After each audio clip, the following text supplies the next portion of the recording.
ಶಾಲೆ ಕೃಷ್ಣಾ ನದಿಯ ತಟದಲ್ಲಿರ್ತಕ್ಕಂಥ ಇಪ್ಪುರ್ಗಿ ಗ್ರಾಮ.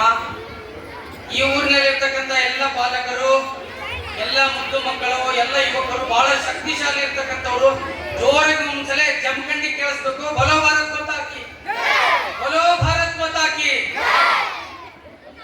ಮಾತುಗಳನ್ನು ಹೇಳಿ ನನ್ನ 2 ಮಾತುಗಳನ್ನು ಮುಗಿಸ್ತಾ ಇದ್ದೇನೆ. ದಯವಿಟ್ಟು ಎಲ್ಲರೂ ಕೂಡ ಹೇಳ್ರಿ. ಎಲ್ಲರೂ ಐ ಆಮ್ ದಿ ಬೆಸ್ಟ್. ದಯವಿಟ್ಟು ಜೋರಾಗಿ ಹೇಳಿ ಎಲ್ಲರೂ. I am the best. ಜೋರಾಗಿ I am the best. I can do it. I can do it. God is always with me. God is always with me. I am a winner.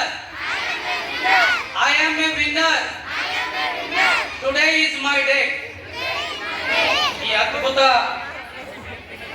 ಮಾತುಗಳನ್ನು ಹೇಳಿರ್ತಕ್ಕಂಥ ಭಾರತದ ಮಾಜಿ ರಾಷ್ಟ್ರಪತಿ ಡಾಕ್ಟರ್ APJ ಅಬ್ದುಲ್ ಕಲಾಂ ಅವರನ್ನ ಈ ಸಂದರ್ಭದಲ್ಲಿ ಸ್ಮರಣೆ ಮಾಡಿಕೊಳ್ತಾ PM3 ಇಪ್ಪುರ್ಗಿ ಶಾಲೆಯ ವಾರ್ಷಿಕ ಸ್ನೇಹ ಸಮ್ಮೇಳನ ಹಾಗೂ 8ನೇ ತರಗತಿ ವಿದ್ಯಾರ್ಥಿಗಳ ಬೀಡುಕೊಡುವ ಸಮಾರಂಭದ ದಿವ್ಯ ಸಾನ್ನಿಧ್ಯವನ್ನು ವಹಿಸಿರ್ತಕ್ಕಂಥ ಶ್ರೀಗಳ ಪಾದಗಳಿಗೆ ನಮನಗಳನ್ನು ಸಲ್ಲಿಸ್ತಾ ವೇದಿಕೆ ಮೇಲಿರ್ತಕ್ಕಂಥ ಎಲ್ಲ ಗಣ್ಯಮಾನ್ಯರಿಗೂ ಕೂಡ ತುಂಬು ಹೃದಯದ ಧನ್ಯವಾದಗಳನ್ನು ಸಲ್ಲಿಸ್ತಾ ಇಷ್ಟು ಅದ್ದೂರಿ ಸಮಾರಂಭಕ್ಕೆ ಕಾರಣಕರ್ತರಾಗಿರ್ತಕ್ಕಂಥ ಈ ಶಾಲೆಯ STMC ಅಧ್ಯಕ್ಷರಾದಿಯಾಗಿ ಈ ಊರಿನ ಎಲ್ಲ ಹಳೆಯ ವಿದ್ಯಾರ್ಥಿಗಳಿಗೂ ಈ ಶಾಲೆಯ ಮುಖ್ಯ ಗುರುಗಳಾದಿಯಾಗಿ ಸಮಸ್ತ ಸಿಬ್ಬಂದಿ ವರ್ಗವನ್ನ ನಮ್ಮ ಇಲಾಖೆಯ ಅಧಿಕಾರಿಗಳನ್ನು ಕೂಡ ಈ ಸಂದರ್ಭದಲ್ಲಿ ಅವ್ರಿಗೂ ಕೂಡ ಧನ್ಯವಾದಗಳನ್ನು ಸಲ್ಲಿಸಿ ಒಂದು ಸಣ್ಣ ಕಥೆಯನ್ನು ಹೇಳಿ ನನ್ನ 2 ಮಾತುಗಳನ್ನ ಮುಗಿಸ್ತಾ ಇದ್ದೀನಿ. ಹಿಂದಕ್ಕೊಬ್ಬ ಸ್ವಾತಂತ್ರ್ಯ ಹೋರಾಟಗಾರ ಇದ್ದ. ಕಟ್ಟಬೇಕಂತ ಹೇಳಿ ಪ್ರಯತ್ನವನ್ನ ಮಾಡಿದ್ರು. ಆ ಶಾಲೆ ಕಟ್ಟಬೇಕಾಗಿತ್ತಂದ್ರ ಸ್ವಲ್ಪ ದುಡ್ಡು ಬೇಕಾಗಿತ್ತು, ಬಹಳಷ್ಟು ದುಡ್ಡು ಬೇಕಾಗಿತ್ತು. ಅವಾಗ ಈ ನಮ್ಮ ದೇಶವನ್ನ, ಒಂದು ಪ್ರದೇಶವನ್ನ ಮುಸ್ಲಿಮರು ಆಳ್ತಾ ಇದ್ರು. ಆ ಸಂದರ್ಭದಲ್ಲಿ ಆ ವ್ಯಕ್ತಿಗಳು ಹೋಗಿ ಏನ್ ಮಾಡಿದ್ರಂದ್ರ ಮುಸ್ಲಿಂ ರಾಜನನ್ನ ಹೋಗಿ ಕೇಳಿದ್ರು. ಎಲ್ಲರೂ ಏನ್ ಕೇಳಿದ್ರಂದ್ರ ನಾವೊಂದು ಹಿಂದೂ ವಿಶ್ವವಿದ್ಯಾಲಯವನ್ನ ಕಟ್ಟಬೇಕಂತ ಮಾಡೀನಿ, ದಯವಿಟ್ಟು ನನಗೆ ಹಣಕಾಸಿನ ಸಹಾಯವನ್ನ ಮಾಡ್ರಿ ಅಂತಕ್ಕಂಥ ಮಾತನ್ನ ಹೇಳಿದ್ರು. ಅವಾಗ ಮುಸ್ಲಿಂ ದೊರೆ ಸಿಂಹಾಸನ ಮೇಲೆ ಕುಳಿತಿದ್ದ, ಎಲ್ಲಾ ಜನರು ಕುಳಿತಿದ್ರು. ಅವಾಗ ಆ ಮುಸ್ಲಿಂ ದೊರೆ ಏನ್ ಮಾಡಿದಂದ್ರ ತನ್ನ ಎಡಗಾಲಿನ ಚಪ್ಪಲನ್ನು ತೆಗೆದು ಆ ವ್ಯಕ್ತಿಗೆ ಬಿಸಾಡಿದ, ಚಪ್ಪಲಿಯನ್ನ ಒಗೆದ. ಅವಾಗ ಆ ಜಾಗದಲ್ಲಿ ಏನಾದ್ರು ನಾವ್ ಯಾರು ಇದ್ದೇವಂದ್ರ ನಾವೇನಾದ್ರೂ ರಿವರ್ಸ್ ಏನಾದ್ರು ವಾಗ್ವಾದಗಳನ್ನ ಮಾಡ್ತಿದ್ದೇವೆ ಆ ಸಂದರ್ಭದಲ್ಲಿ. ಬಟ್ ಆ ವ್ಯಕ್ತಿ ಮಾಡಲಿಲ್ಲ. ಆ ಚಪ್ಪಲಿಯನ್ನ ತೆಗೆದುಕೊಂಡು ಸೀದಾ ಎಲ್ಲಿ ಬಂದಂದ್ರ ಅದೇ ಊರಿನಲ್ಲಿ ಇರ್ತಕ್ಕಂಥ ಒಂದು ಮಾರ್ಕೆಟಿಗೆ ಬಂದ, ಬಜಾರಕ್ಕೆ ಬಂದ. ಬಜಾರ್ನಲ್ಲಿ ಹೋಗಿ ಒಂದು ಟೇಬಲ್ ಅನ್ನು ಹಾಕಿ ಮ್ಯಾಲ ಒಂದು ಶಾಲನ್ನು ಹಾಕಿ ಚಪ್ಪಲನ್ನು ನೀಟ ಪಾದುಕೆ ನೀಟ್ ಏನ್ ಹೇಳಿದ್ರ ಈ ಚಪ್ಪಲಿ ಯಾರು ತಗೋತೀರಿ, ಹರಾಜ್ ಕಿಟ್ಟ ಚಪ್ಪಲಿಯನ್ನ ಹರಾಜ್ ಕಿಟ್ಟು ಯಾರು ತಗೋತೀರಿ ಅಂತ ಹೇಳ್ದ. ಅವಾಗ ಅಲ್ಲಿ ಕುಳಿತಿರ್ತಕ್ಕಂಥ ಒಬ್ಬ ವ್ಯಕ್ತಿ ಹೇಳ 10 ರೂಪಾಯಿ ಅಂದ.